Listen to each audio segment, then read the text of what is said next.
జోజో కిడ్స్ తెలుగు. కప్ప మరియు సింహము. అది చాలా మంచి రోజంట.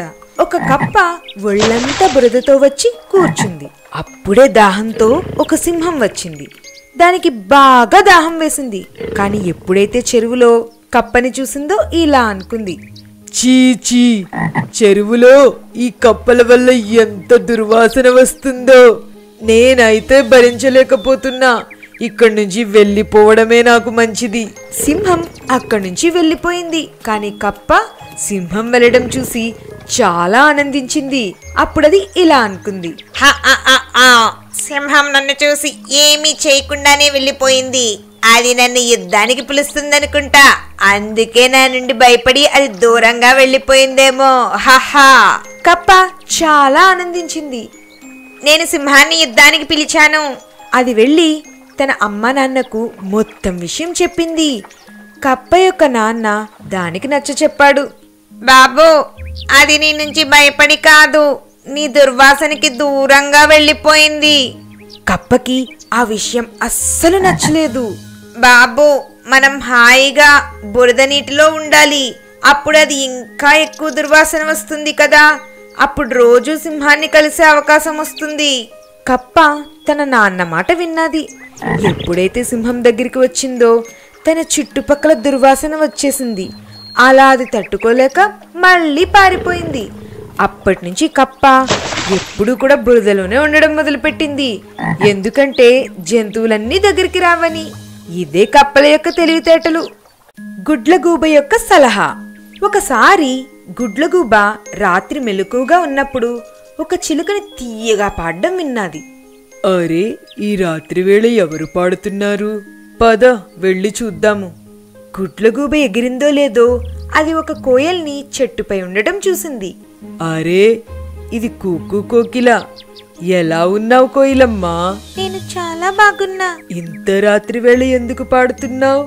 నేనైతే నిన్ను ఎప్పుడూ రాత్రి వేళ పాడటం చూడలేదు. నువ్వు సరిగ్గా చెప్పావు. నేను ముందు ఎప్పుడూ రాత్రివేళ లేచి ఉండేవాణ్ణి కాదు. కానీ ఏం చేయను, పగలు నా తీయని గొంతు విని ఎవరో ఒక వేటగాడు నన్ను వేటాడడానికి వస్తాడు. నిన్న కూడా అలానే జరిగింది. నేను చాలా కష్టం మీద నా ప్రాణాల్ని కాపాడుకున్నా. అందుకే నేను ఒక నిర్ణయం తీసుకున్నా. ఇప్పటి నుంచి కేవలం రాత్రివేళ మాత్రమే నా పాట పాడుకుందామని. అప్పుడు ఎవ్వరూ కూడా నన్ను వేటాడలేరు. ఇంకా నా ఇష్టం కూడా నెరవేరుతుంది. ఇందులో నీకేమీ ఇబ్బంది లేదు కదా? అదంటే పర్లేదు, కానీ నీ ఉపాయం సరికాదు. వేటగాళ్ళు రాత్రిపూట కూడా నిన్ను పట్టుకుంటారు. ఎందుకంటే ఏ పక్షి కూడా రాత్రుళ్ళు తెలివేసి ఉండదు. ఇంకా రెండో విషయం ఏంటంటే, ఇలా అయితే వేరే జంతువులకు రాత్రివేళ ఇబ్బందిగా కూడా ఉంటుంది. అవి పడుకుంటాయి, వాటి నిద్ర పాడవుతుంది. నాదేముంది, నేను రాత్రుళ్ళు వేచే ఉంటాను కదా. నాకు ఈ విషయమేమీ ఇబ్బంది లేదు కూకు.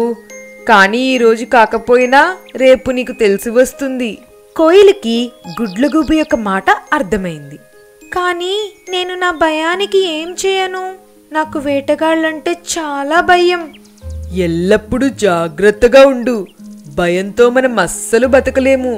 వేటగాళ్ళు అన్ని చోట్ల ఉన్నారు. పగలు రాత్రి కూడా ఉంటారు. ఎప్పుడు చూసుకుంటూ ఉండు.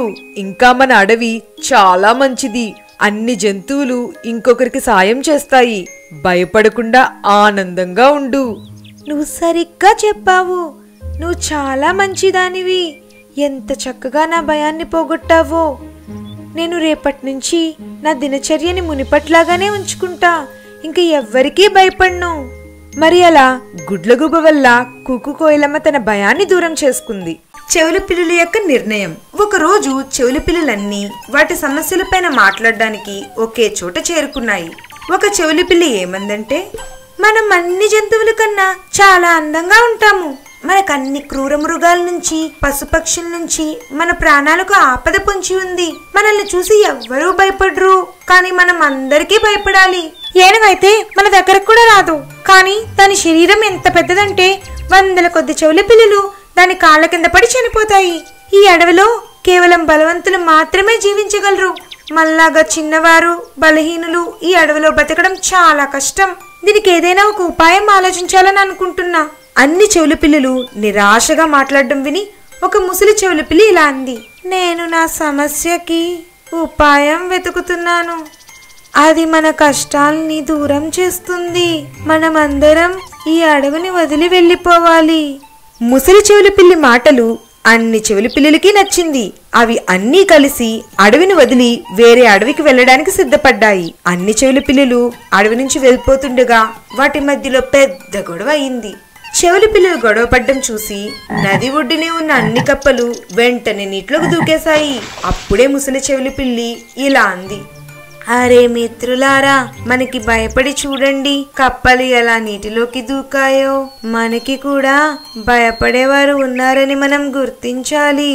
మనం ఈ అందమైన అడవిని వదిలి వెళ్ళకూడదు. మనం చాలా ఏళ్లుగా ఈ అడవిలోనే కదా ఉంటున్నాము. మీరు సరిగ్గా చెప్పారు మిత్రులారా, మనం ధైర్యంగా ఉండాలి. ఈ అడవిని వదిలి వెళ్ళకూడదు. చూసారు కదా, మనం ఇంకా ఈ అడవి నుంచి వెళ్ళనే లేదు. అప్పుడే గొడవ పడ్డాము. ఈ అడవిలో మన శత్రువులే కాదు, మిత్రులు కూడా ఉన్నారు.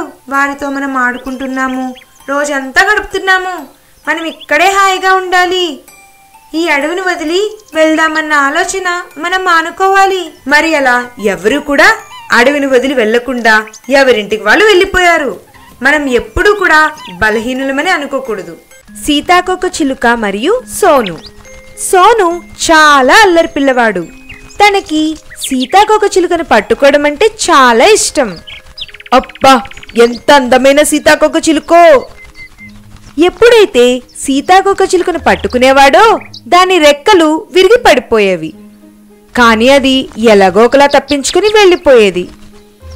అరే, ఈ సీతాకోక చిలుక నా చేతిలోకి రాగానే ఎందుకు పారిపోతుంది?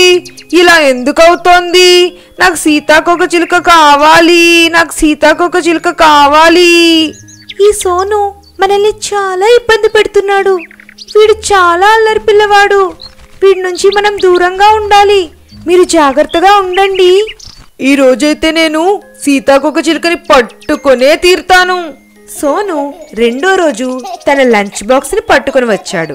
ఎప్పుడైతే సీతాకోక చిలుక పువ్వు మీద వాలిందో దాక్కుని దాన్ని పట్టుకున్నాడు.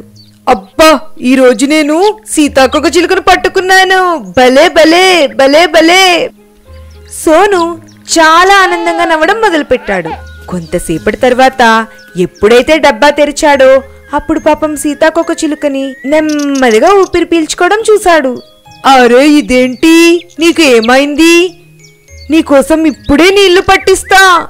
సోను ఏడ్చుకుంటూ వెళ్ళి నీళ్లు తెచ్చి దాని చేత తాగించాడు. కానీ సీతాకోక చిలుక నీళ్లు తాగలేదు.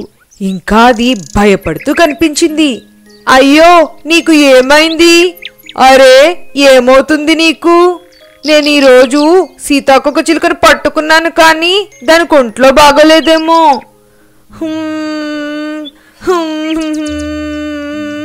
సీతాకోక చిలుక, నీకు ఏమైంది? కొంతసేపటికి సీతాకోక చిలుక నెమ్మదిగా లేచింది. ఇప్పుడు నాకు బాగానే ఉంది సోను. ఏడవకు నువ్వు. కానీ నాకు నువ్వు ఒక మాట ఇవ్వు. నువ్వు ఎప్పుడూ కూడా సీతాకోక చిలుకల్ని బంధించాలని ఎప్పుడూ పట్టుకోనని మాట ఇవ్వు. కానీ ఎందుకు? నీకు ఇంత త్వరగా ఎలా బాగయింది? సోను, మా శరీరాలు ఎంతో సున్నితంగా ఉంటాయి. మమ్మల్ని ఎవరైనా ముట్టుకుంటే అవి విరిగిపోతాయి. ఇంకా నువ్వైతే నన్ను డబ్బాలో బంధించావు కూడా. నేను ఊపిరి తీసుకోకుండా ఎలా ఉండగలను? నువ్వే చెప్పు. ఊపిరి తీసుకోకుండా నువ్వు ఉండగలవా? నువ్వు కొంచెం సేపైనా ఊపిరి తీసుకోకుండా ఉండలేవు. ఈ డబ్బాలో నన్ను ఉంచితే నేను ఈ పాటికి చనిపోయి ఉండేదాన్ని. ఇది నేను ఎప్పుడూ ఆలోచించలేదు. సారీ సీతాకోక చిలుక, నన్ను క్షమించు. నేను ఎప్పుడూ కూడా ఇలా చెయ్యను.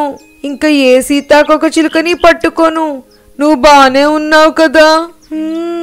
నేను బానే ఉన్నాను. మరి ఆ రోజు తర్వాత సోను అల్లరి చేయడం మానేసి సీతాకోక చిలుకల్ని ప్రేమించడం మొదలుపెట్టాడు.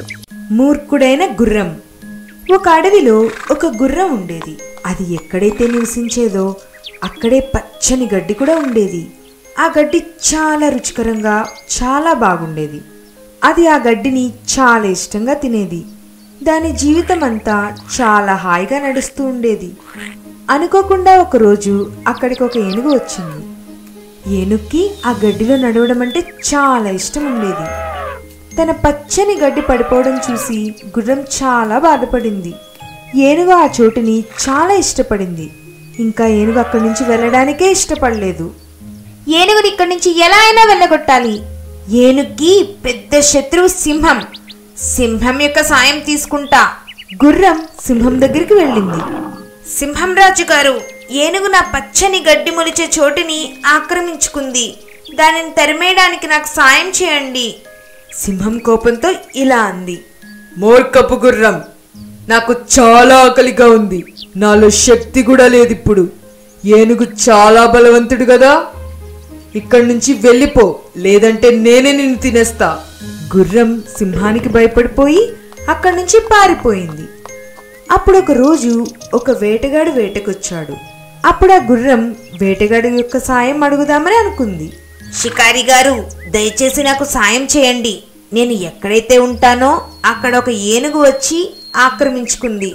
మీరు దాన్ని తరిమేయడానికి నాకు సాయం చేయండి. సరే సరే, ఎందుకు చెయ్యను, నేను తప్పకుండా సాయం చేస్తా.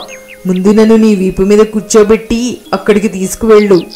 అప్పుడు వేటగాడు తన ధనుస్సు ఇంకా బాణం తీసుకొని గుర్రం ఎక్కాడు.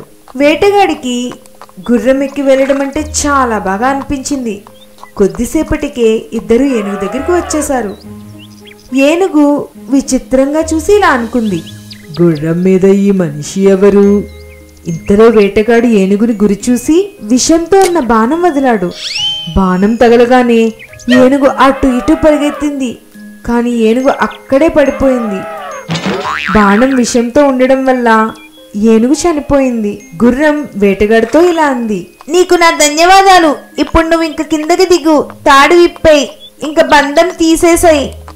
అది విని వేటగాడు గట్టిగా నవ్వి గుర్రంతో ఇలా అన్నాడు. నేను నిన్ను వదిలేస్తానని అనుకుంటున్నావా? నిన్ను ఇంక ఎప్పటికీ వదిలేదే లేదు. నువ్వు నా సేవకుడివి, అర్థమైందా? గుర్రం ఇదంతా విని ఎంతో బాధపడింది. తన తప్పు తనకి తెలిసి వచ్చింది కూడా. అప్పటి నుంచి గుర్రం వేటగాడికి గులాం అయిపోయింది. అందుకే ఏమీ ఆలోచించుకోకుండా ఎవ్వరినీ నమ్మకూడదు. Please subscribe.